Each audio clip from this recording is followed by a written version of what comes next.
I've told you before, royal scandals are nothing new. It's just that we're living through a very different time. And when you think about royal scandals, you just think of the ones that we remember in our particular period. If you look back to the 90s, it was all about Sarah Ferguson, the Duchess of York, and of course, Princess Diana, the troubled princess with all the worries of the world on her shoulders, all while, of course, she was just battling through royal life.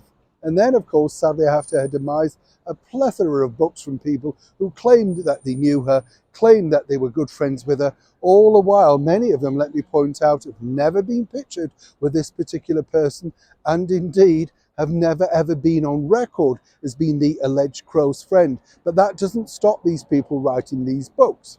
You see, the reason why I mention that is you go back to someone way back in 1950 who truly had a royal exclusive, a royal scandal, if you like.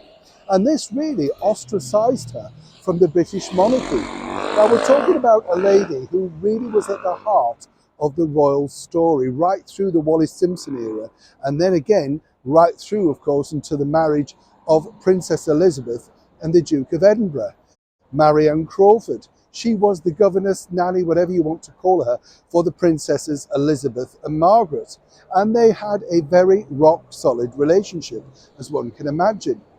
She'd gone through so much history, and when she decided to retire in 1948, early 1949, they loved her so much within the British royal family that they bestowed a grace and favour house upon her, the former royal home, none other than Nottingham Cottage, for Meghan and Harry all those years later. You see how history repeats itself now. I think this was the house that Oprah Winfrey couldn't believe they were living in. You get the picture. But what's interesting here is that Marianne decided, after being offered a publishing deal, to put down her thoughts. But she did go to the British monarchy and say, what do you think to this? Is this okay? Now, what they didn't like was their her honesty, but she'd been brought up in that way that she wanted to tell the truth. Apparently, Queen Mary was absolutely appalled, but by this point, the publishing deal could not be stopped. She'd already given over the transcript. What happened next was really this. And as I say, nothing is new. The book came out, and sadly, she was told that she would have to leave her grace and favour apartment, which was Nottingham Cottage. Now, it got worse because she was literally ostracised. Nobody mentioned her again. Nobody ever referenced her. And every year, as the British monarchy went up to Balmoral to take their summer holiday, they actually drove past the retirement home that Marianne Crawford was living in. They never once stopped, they never wrote, nothing. And when you think about it, you can understand it's a different era. They felt incredibly let down by a person that they felt had been, they'd been very open with and felt they could trust. So you can understand in later life why Her Majesty the Queen had seen it, read it, felt it all before. You get the picture now. Sadly, upon Marianne's death, affectionately, as I say, known as Crawfie, not one single member of the British monarchy attended. There was no letter, no flowers, no wreath.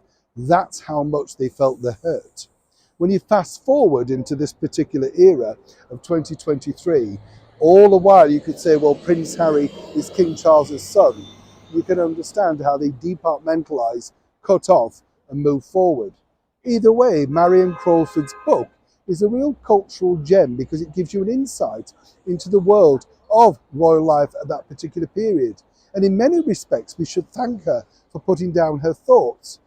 As the years went on, I've been told that her late and wonderful monarch, Her Majesty the Queen, did soften her approach. But as she said, totally different times, and she was being advised not to make contact anymore.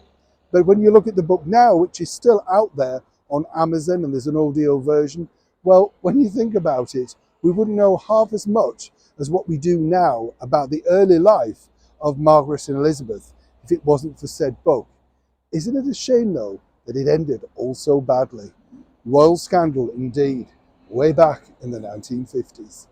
Neil Sean in the very heart of London.